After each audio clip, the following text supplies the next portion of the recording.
जी तो अस्सलाम वालेकुम स्टूडेंट्स। आज हमारा न्यू टॉपिक है बायोजिन एनर्जेटिक और रोल ऑफ एटीपी। तो याद रखिएगा, बायो एनर्जेटिक्स की अगर मैं डेफिनेशन बताऊं तो जो कन्वर्जन होती है फ्री एनर्जी की डिफरेंट फॉर्म्स में लिविंग ऑर्गेनिजम्स में, यानी लिविंग ऑर्गेनिज्म के अंदर जो एनर्जी ट्रांसफ़र और कन्वर्जन होती है, इसको बायो एनर्जेटिक कहते हैं। और ये बायोलॉजी का पार्ट है। फ़िज़िक्स और केमिस्ट्री में भी हम एनर्जी पढ़ते हैं कि एनर्जी कैसे बनती है और बाउंड्स कैसे ब्रेक डाउन होते हैं। जो मुख्तलिफ बाउंड्स होते हैं या मॉलिक्यूल्स के दरमियान किसी भी लिविंग ऑर्गेनिजम्स के, उनकी ब्रेक डाउन से हीट कैसे लिबरेट होती है, ये स्टडी करते हैं। और बायो एनर्जेटिक्स की बात करें तो एक तो हम एनर्जी रिलेशनशिप पढ़ते हैं। एनर्जी कैसे एक लिविंग ऑर्गेनिज्म दूसरे में ट्रांसफॉर्म होती है और लिविंग ऑर्गेनिज्म में कैसे ट्रांसमिशन होती है, इसी को हम बायो एनर्जेटिक्स कहते हैं। अब हम इधर ये देखेंगे जो केमिकल प्रोसेस है कि एनर्जी ट्रांसमिशन कैसे होती है। तो याद रखिएगा, जो लिविंग ऑर्गेनिजम्स हैं उनमें एनर्जी ट्रांसफ़र या तो गेन ऑफ इलेक्ट्रॉन की सूरत में होती है या तो लॉस ऑफ इलेक्ट्रॉन्स। और यहाँ जो केमिकल बाउंड होते हैं वो ब्रेक डाउन करेंगे। इस तरह से केमिकल प्रोसेस के ज़रिए एनर्जी ट्रांसफ़र होती है। तो दो तरह के केमिकल प्रोसेसेस होते हैं, एक ऑक्सीडेशन, दूसरा रिडक्शन है। ऑक्सीडेशन रिएक्शन वो रिएक्शंस होते हैं जिसमें लॉस ऑफ इलेक्ट्रॉन होता है और प्रोटॉन होता है या हाइड्रोजन अकर होता है। इसमें ये इलेक्ट्रॉन्स फिर एनर्जी कैरी करते हैं उन मॉलिक्यूल्स से जहाँ ये रिलीज़ होंगे, उनको ट्रांसफ़र करेंगे। जैसे अगर हम बात करें आयरन की, जब वो ऑक्सीजन के साथ रिएक्ट करता है तो एक केमिकल बॉन्ड बनाता है जिसे हम रस्ट या जंग कहते हैं। इस रिएक्शन के अंदर जो आयरन होता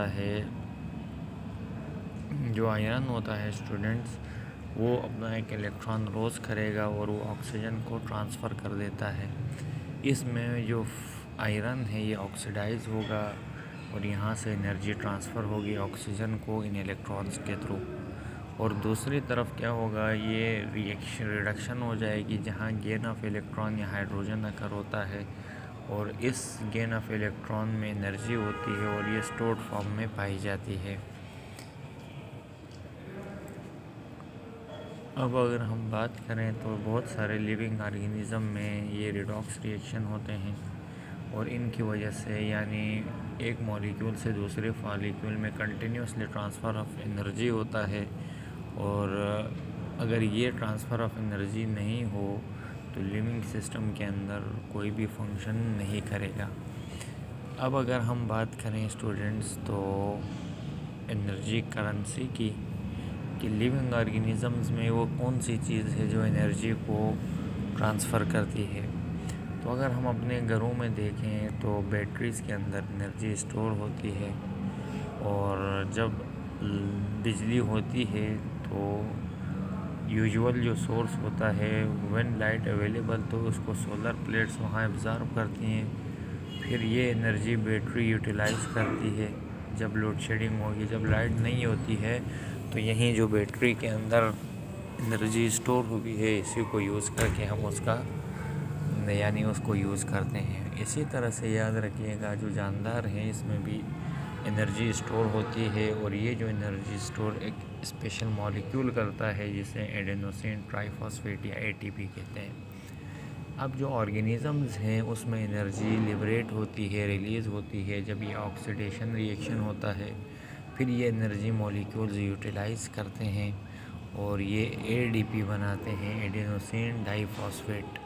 और फिर यहाँ जो बॉन्ड बनता है फॉस्फेट के साथ, फिर एडीपी फिर एटीपी बन जाता है और यहाँ ऑक्सीडेशन की जगह एनर्जी ऑफ ऑक्सीडेशन एटीपी के फॉर्म में स्टोर होती है। ये यहाँ देखें, ये एटीपी है, क्यों, ये एक नाइट्रोजनियस बेस है और यहाँ 3 फॉस्फेट ग्रुप आते हैं, इसलिए एटीपी। और ये एडीपी है, क्योंकि एक फॉस्फेट रिमूव हुआ और यहाँ 2 फॉस्फेट रहे, तो एडेनोसिन डाइफॉस्फेट। तो अब स्टूडेंट्स, और जिसके नतीजे में एनर्जी यानी लिबरेट हो गई। अब जो अमाउंट ऑफ एनर्जी एक एटीपी में होती है वो 1.3 किलो कैलोरीज पर मोल होती है।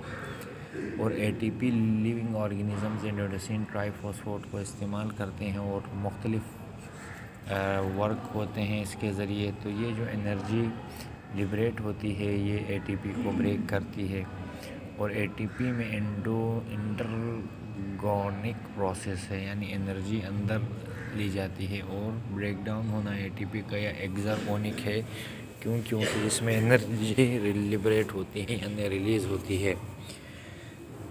तो ये स्टूडेंट्स आपको समझ आ गया होगा। अब फोटोसिंथेसिस समझाते हैं। तो फोटोसिंथेसिस एक प्रोसेस है जो कि जिसमें ऑर्गेनिक मॉलिक्यूल्स और O2 प्रोड्यूस्ड होता है ऑक्सीजन लिविंग ऑर्गेनिजम्स में, और ये प्रोसेस क्लोरोफिल की मौजूदगी में होता है जो प्लांट्स या एल्गी में पाए जाते हैं। कुछ प्रोटोजोआ में भी ये पाया जाता है और कुछ बैक्टीरिया के अंदर भी फोटोसिंथेसिस होता है।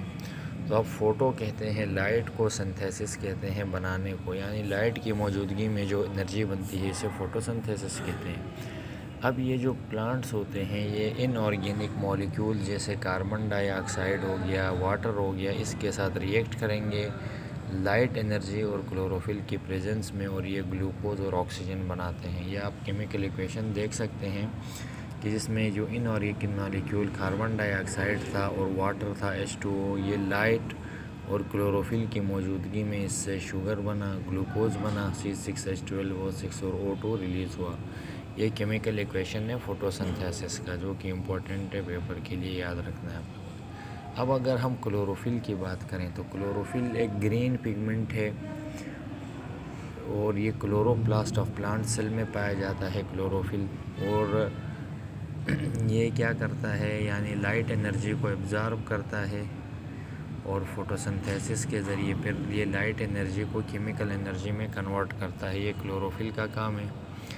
और जो मॉलिक्यूल्स जो प्रोड्यूस होते हैं फोटोसिंथेसिस में, जैसे ग्लूकोज है, इसको फिर क्या करते हैं, यहाँ पे एनर्जी स्टार्च की फॉर्म में स्टोर होगी या पॉलीसेकेराइड्स की फॉर्म में।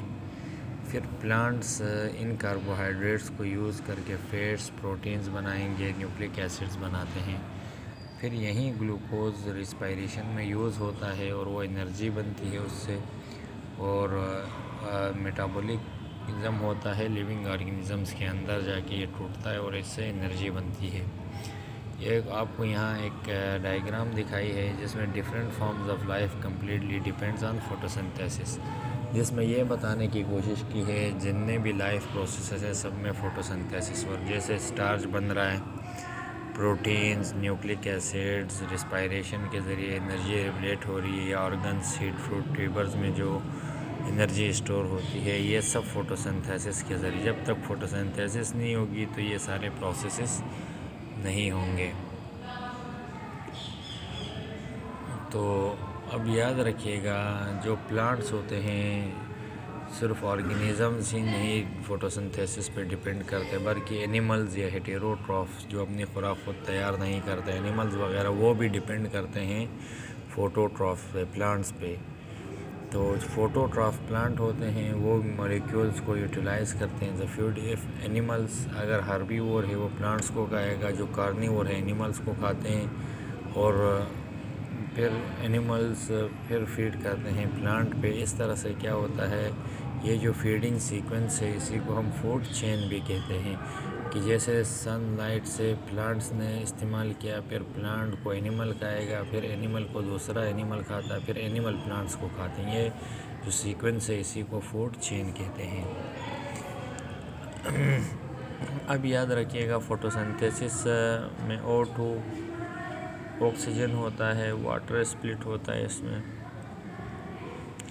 और अगर O2 ना हो तो लिविंग ऑर्गेनिजम्स मर जाएंगे।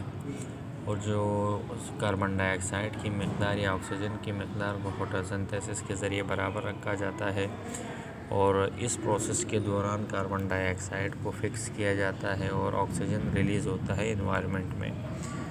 अब ये जो CO2 है कार्बन डाइऑक्साइड, इसमें ख़ास बात है कि ये हीट ऑफ सन को एब्ज़ॉर्ब करता है, और अगर इसकी क्वांटिटी इन्वायरमेंट में बढ़ जाए तो ये इन्वायरमेंटल जो टेम्परेचर है ज़मीन का दर्जा हरारत बढ़ेगा, और इसी को हम ग्लोबल वार्मिंग कहते हैं, इंक्रीजिंग इन्वायरमेंटल टेम्परेचर और फोटोसिंथेसिस की वजह से कार्बन डाइऑक्साइड मेंटेन होता है और इनडायरेक्टली इसकी जो कंसंट्रेशन होती है टेम्परेचर ऑफ अर्थ को मेंटेन करने के लिए इस्तेमाल होती है। तो स्टूडेंट्स, ये बायो एनर्जेटिक्स और इससे रिलेटेड कुछ चीज़ें थी जो आपको समझाई। उम्मीद है समझ आ गई होंगी।